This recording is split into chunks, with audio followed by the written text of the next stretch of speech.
नमस्ते, म अनुषा घिमिरे। हजुरहरूलाई मेरो युट्युब च्यानल अनुषाज मल्टिभर्समा धेरै स्वागत छ। आज मैले यहाँहरूको सामु बिल्कुलै नयाँ तरिकाको आलुदमको रेसिपी लिएर आएको छु। आशा छ भिडियोलाई अन्त्यसम्म हेरेर साथ दिनुहुनेछ र नयाँ हुनुहुन्छ भने मेरो च्यानललाई सब्स्क्राइब गरेर भिडियोलाई लाइक गर्नु भने अवश्य नबिर्सिनु होला है। ल सुरु गरौँ आलुदम बनाउन। त्यसको लागि मैले यहाँ उसिनेर राखेको बेबी पोट्याटोलाई लिएको छु। मैले चाहिँ सानो सानो साइजको आलु सिङ्गे तासेर लिएको छु। हजुरहरूसँग ठुलो साइजको आलु छ भने बिचमा काटेर 2 पिस बनाउन पनि सक्नुहुन्छ। अब हामी यो सबै आलुलाई एउटा काटा चम्चाको सहायताले यसरी बीचमा छेडेर होल बनाऊ। हजुरहरूले टुथपिकको सहायताले पनि यसरी प्वाल बनाउन सक्नुहुन्छ। सबै आलुलाई चाहिँ हामी यसरी प्वाल बनाऊ। यसो गर्नाले चाहिँ हाम्रो आलुभित्र मसला, नुन, तेल सबै पुग्छ। त्यसैको लागि मैले यहाँ यसलाई सबै छेडेर प्वाल बनाएको हो। ल हेर्नुहोस्, मैले सबै आलुलाई पनि छेडेर भ्याइसकेको छु। हजुरहरूले देख्न सक्नुहुन्छ। अब हामी एउटा कराईमा तेललाई तताऊ। मैले चाहिँ यहाँ तोरीको तेल लिएको छु। अब यो तेललाई चाहिँ मजाले तात्न दिनु होला। तेल मजाले तातिसकेपछि अघिको आलुलाई हामी तेलमा फ्राई गर्नको लागि राखिदिउँ।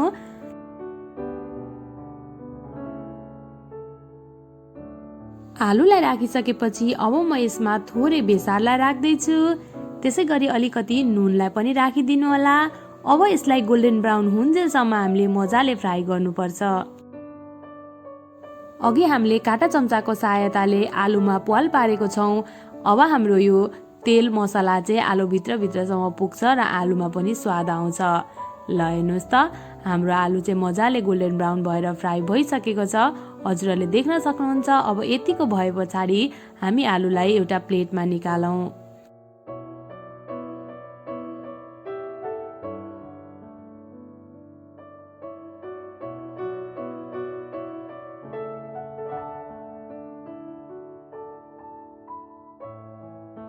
सबै आलुलाई प्लेटमा निकालिसकेपछि अब हामी त्यही कराईमा अलिकति तेललाई थपिदिउँ। अब यसलाई अलिक केही बेर तात्नको लागि छोडिदिउँ। तेल मजाले तातेपछि यसमा थोरै जिरालाई फुराइदिनु होला। त्यसै गरी म केही ल्वाङ र सुकमेल अनि तेजपत्तालाई पनि यसमा फुराउँदैछु। यसले चाहिँ हाम्रो आलुदमको स्वाद एकदमै मिठो हुन्छ। अब यसलाई एकचोटि चलाइदिउँ।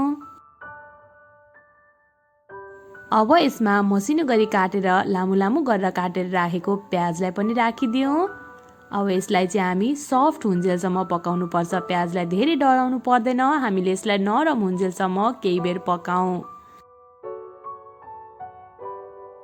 हजुरहरूले देख्न सक्नुहुन्छ हाम्रो प्याज चाहिँ एकदमै सफ्ट भइसकेको छ। यसलाई धेरै डढाउनु पर्दैन। अब यतिको भइसके पछाडि म यसमा कुटेर राखेको लसुन र अदुवा, त्यसै गरी अलिकति काजुलाई पनि राख्दैछु। अब यसलाई पनि हामी केही बेर फ्राई गरौँ। हजुरहरूले काजुको सट्टामा अलिकति बदाम पनि राख्न सक्नुहुन्छ। त्यसै गरी सेतो तिललाई पनि राख्न सक्नुहुन्छ। यदि हजुरहरूसँग केही एभाइलेबल छैन भने हजुरहरूले केही नराख्दा पनि हुन्छ। ल हेर्नुहोस् त, हाम्रो चाहिँ प्याज, काजु र लसुन अदुवा चाहिँ मजाले फ्राई भइसकेको छ। अब यतिको भए पछाडि चाहिँ म यसमा 3वटा मिडियम साइजको टमाटरलाई पनि काटेर राख्दैछु। अब यसलाई पनि मजाले मिक्स गरौँ। अब यसमा थोरै बेसार राखिदिनु होला। त्यसै गरी स्वाद अनुसार नुन पनि राखिदिनु होला। अब हामी यसलाई चलाएर टमाटर चाहिँ हाम्रो मजाले गलुन्जेलसम्म, टमाटर पाकुन्जेलसम्म हामीले यसलाई पकाउनु पर्छ। ल अब हामी यसलाई केही बेर छोपेर टमाटर मजाले गलुन्जेलसम्म पकाऊ। ल हेर्नुहोस् त, हाम्रो टमाटर चाहिँ केही बेर पछि मजाले पानी निस्किसकेको छ। यो चाहिँ मजाले पाकिसकेको छ, गलिसकेको छ। हजुरहरूले देख्न सक्नुहुन्छ। यतिको भइसकेपछि यसमाथिबाट अलिकति हरियो धनियालाई स्प्रिङ्कल गरिदिनु होला र यसलाई पनि मजाले मिक्स गरिदिनु होला। अब ग्यासको फ्लेमलाई बन्द गरेर यसलाई सेलाएर यसको पेस्ट बनाऊ। यतातिर मैले ग्यासमा फेरि कराईलाई बसाएको छु। यसमा चाहिँ थोरै तेल राखिदिनु होला। हजुरहरूले घिउ पनि राख्न सक्नुहुन्छ।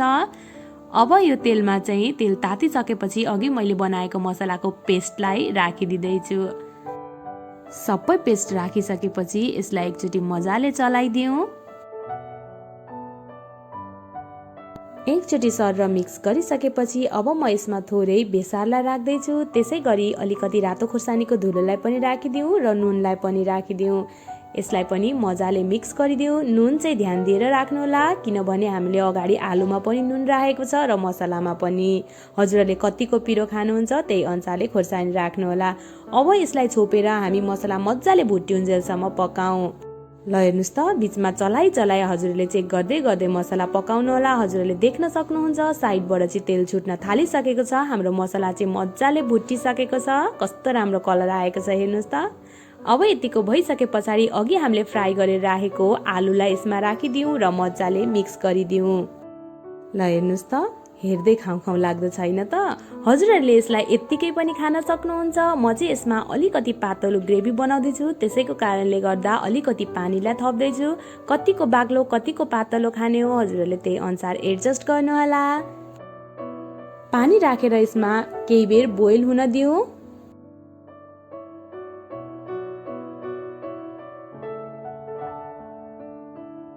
ल हेर्नुहोस्, हाम्रो ग्रेभीमा चाहिँ बोइल आइसकेको छ। अब माथिबाट हरियो धनिया स्प्रिङ्कल गरिदिएर हाम्रो आलुदम चाहिँ खानको लागि रेडी भइसकेको छ। हजुरहरूले पनि यसरी नै एकचोटि आलुदम बनाएर साथीभाइ तथा परिवारसँग इन्जोय गर्नुहोला। हजुरहरूले यसलाई रोटीसँग अथवा चिउरा भुजा खाना चाहिँसँग पनि खानुभयो एकदमै मिठो हुन्छ। एकचोटि बनाएर अवश्य ट्राई गर्नुहोला। र हजुरहरूलाई मेरो भिडियो कस्तो लाग्छ, यदि मनपर्छ भने भिडियोलाई लाइक गरेर च्यानललाई सब्सक्राइब गर्न भने अवश्य नबिर्सिनुहोला। फेरि यस्तै भिडियो लिएर आउने नै छु। त्यतिन्जेलसम्मको लागि बाई। हजुरहरूको दिन शुभ बितोस्।